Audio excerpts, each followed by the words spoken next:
Hi, I'm Art Fein. It's Art Fein's Poker Party, coming to you from the beautiful town of Downey, California, where it's springtime all year round. And with us, we got the incredible Marshall Crenshaw. Marshall, it's nice to see you, man. Nice to see you too, Art. What brings you down to Downey? I came with you. Oh, okay. But you know, Downey, we both read and write historical books, and you know, this town is full of historicity. Yeah, it's a cradle of significance, isn't it? Well, every decade has a Downey moment in rock and roll. In the it's the 60s for the surf music that came out of here. Yeah, and then the 70s, Carpenters. the Carpenters. You left it. Oh, the Blasters. 80s, Yeah. the Blasters, and actually one of the singers in Metallica, I think, went to school here. Okay. You could find that out in my book. But we're not here to tout my book, we're here to tout yours. Let's take a look. I'm going to ring it, and then we're going to show a close-up of it. It's Marshall Crenshaw's new tome, Hollywood Rock. It be a rock reference book. Yeah. About what? Rock and roll movies. You know, from A to Z, from 1946 to 1993. Oh, that's right. So, yeah, what is the earliest year that we have? I'm in here too, but it's your book. That's right. That I think we are in here. The reason I used the pronoun we was that I have a pretty early review in there, like one of the earliest. One of the Louis Jordan movies, yeah. Is Louis Jordan's appearance in here the earliest rock considered? Yeah, the earliest one that I have in here is Beware, the first Louis Jordan film. Mm-hmm. You know, I figured we should start with him, right? Now, okay, this is a book of rock and roll movie reviews of rock and roll movies, or rock and roll influenced movies. Not when I first heard, but some other people I know first heard the notion. They said, "Oh, great, just what we need, another rock and roll movie book." And I kind of said, "Yeah," because there are so many rock reference books out, it seems. But in fact, there aren't any other rock movie books out. That's right. Yeah, that's a total misconception. There haven't been that many ever, and the last one that I was familiar with was about 10 years ago. It was one called Rock on Film. Mm-hmm. So now here we are, you know, whatever, 10, 12 years later, and it's out of print and way out of date. And so, you know. Now those things, I don't remember. Rock on Film was with one voice. There weren't any signed reviews. It was all by the authors or authors. Yeah, it was a couple guys, and I can't remember. I'm sorry, I can't name the authors, but... Yeah. I think it was two guys who reviewed every rock and roll movie that they could find, you know. But this one's got a plethora. A plethora, writers. Yeah. My name's on the front. I'm just the spokesmodel. I was the guiding intelligence, and but actually there were about a dozen and a half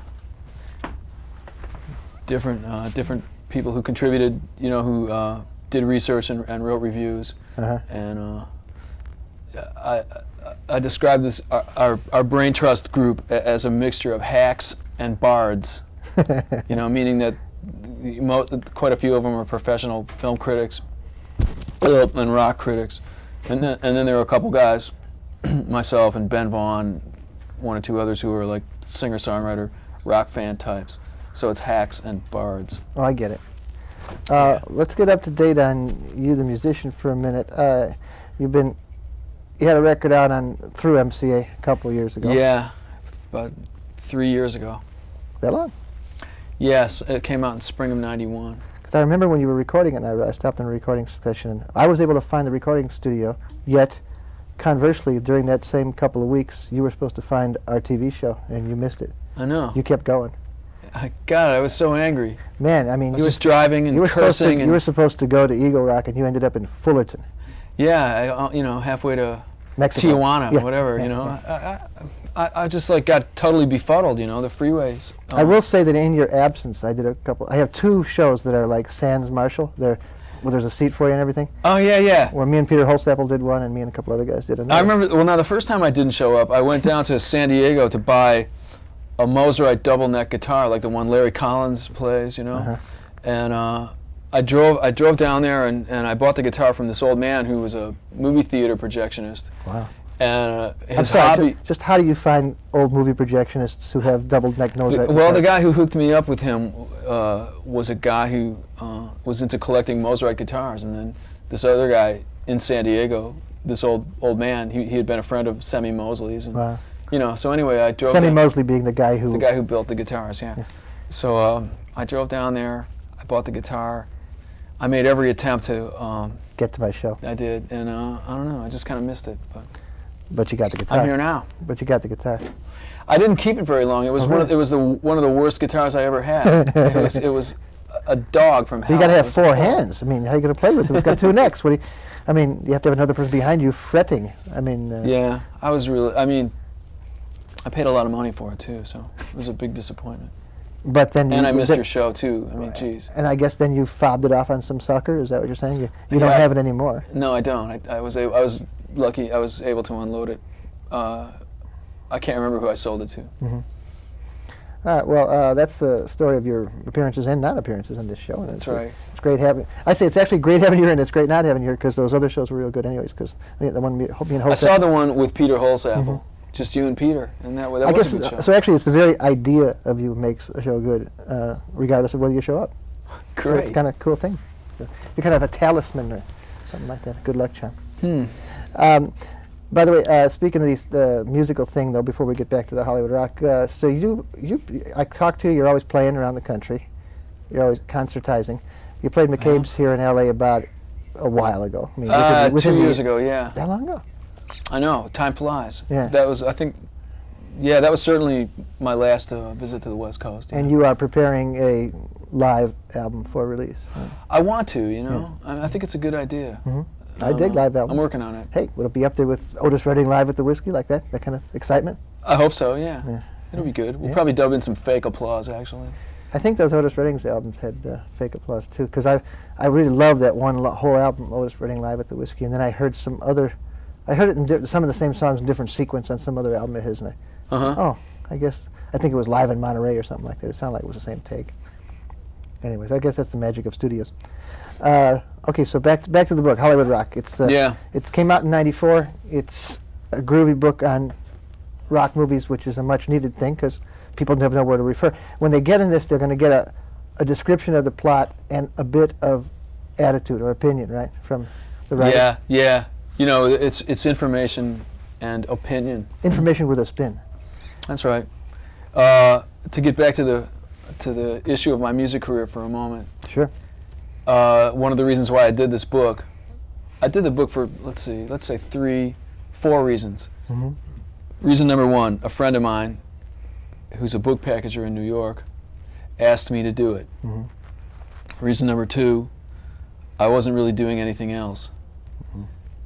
And so, it was good to have something like this to preoccupy myself with. Number 3, I did it out of love, the love of fast cash. And reason number 4 is because I'm a film fan and a rock and roll fan. Getting back to the reasons why I did it. Getting back to reason number 3, it wasn't all that fast. I mean, you had anguish over this for quite a while, didn't you? It took 6 months, 8 months. It did, yeah, that's right. We were at it for a really long time. And I mean, even before we started to do it, we kind of discussed it informally, for a while. Mm-hmm. So yeah, it was about a year in the making, I guess. Now, how many reviews do you have in this? You said there's a little over 400. Yeah, I did about 50 of them. Uh-huh. And Dominic Priori comes in second. He did a lot. Yeah, I think he did more than I did. It seems like it. Yeah. But he took all the stuff nobody else There's also wanted. a guy on the East Coast named Jay Schwartz from Philadelphia. Mm-hmm. And honestly, I could not have done the book without Jay Schwartz. Is that right? Because, I wasn't really, like Jay Schwartz and Dominic, and Bruce Eater and some of the other guys who worked on this thing. They're like, they live to watch movies and they're like really obsessed almost with films, and I'm not. So I was just really fortunate enough to hook up with guys like that who really knew what they were doing and really had like a really deep sort of drive to get involved with the thing. Let me check this idea out with you. I've always maintained that we don't talk about movies in this show because there's enough shows about movies. There's no shows about music. That's why I do the show. And my feeling is that I know for sure that movies represent about 10 times audience interest that music has, even though everybody likes music. There's a luster to movies, so that's why I never talk about them in the show, because it's already covered, you know what I mean? Mm-hmm. Now, just to make myself arch and contrary, I always say that music is more important to movies, and I feel that now. I feel that you heard Little Richard, well, we may change it, but you heard Little Richard at the beginning of the show. You heard Marshall Crenshaw at the beginning of the show. It's better to me than any movie. that music lives like in my blood, and Uh-huh. movies are real good. I Yeah. like movies. Hey, they're great. But music is like a heartbeat or something like that. That's my feeling. Do you either which way have any feeling on that? Yeah, I agree, you know, and I noticed one thing when I started to, like, when I first got to New York, I was meeting a lot of people who were in the music business or had been in the music business, and I noticed that a lot of them, they were starting to get older. It seemed like they sort of had this notion that now that they were getting older, they should move on to the film business, because you know it was like something that grown-ups did, you know, whereas rock and roll was for younger kids. And, I don't know. I haven't really made that transition myself. I probably never will. You mentioned going to New York. You're a Detroit kid, and were you a troubadour? Did you have your guitar slung on your back like Bob Dylan and show up in Greenwich Village? No, I went to New York to be a fake Beatle. Uh-huh. And was there an opening for that? yeah, there was. It was a thing. Ever hear of Beetlemania? Yeah. Yeah. Well, it was a Broadway show. Then there was a West Coast company, Mm-hmm. and then there was a touring company, and then there was a movie, and There was a movie? there was an album. Yeah, I swear to God, you know. There's a movie?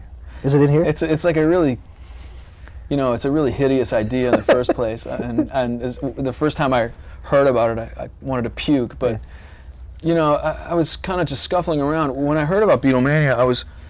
I was in Colorado, and for about 6 months I'd been on the road with this group of country and western. It was a country and western lounge band, and it was 3 women and me. Mm-hmm. You know, and then 6 months before that I'd been in an oldies band in Detroit. Uh-huh. So I was just really scuffling around, you know, looking for anything So that the seemed like bright it was, lights. yeah, just trying to get from one thing to the next, and then I got in Beetlemania. I read a classified ad in Rolling Stone Wow. that they were auditioning people. So like 2 months after I read the ad, I was back home in Detroit, and I made a copy of a Beatles record. My brother's a drummer, and him and I, we just duplicated this Beatles record note for note. Really did a good job. And I sent it to the producers, and then they came to Detroit and got me. Well, And I haven't been back since. all kidding aside, was your Lennon, you're doing Lennon, Yeah. was your Lennon, listening to it now on those recordings, decent Lennon version? I guess it was all right, yeah, you know. Yeah. At least, I mean, I guess, yeah, it was okay. Who knows? I mean, you like the guy, and you're trying, and you can. Oh sing. yeah, he was, you know, I just an never idol heard to you me. sing John Lennon. I don't know, you know. Yeah, I thought I was okay, you know. But I was just trying to stay in there, you know, keep getting the paycheck. It's a pretty big jump. You were in the Colorado plains or the mountains, and then you jumped right to New York City. Yeah, you know, it's really cool. For a couple Yeah. of years there, my life was just really crazy, you know, just. And then where did the leap come to getting a Warner Brothers contract? I quit Beetlemania February of 1980. That's right. And then just sort of wrote songs and scuffled around New York. Took tapes around. Mhm. The sort of first breakthrough I had was when a guy named Robert Gordon started to record some of my songs, Right.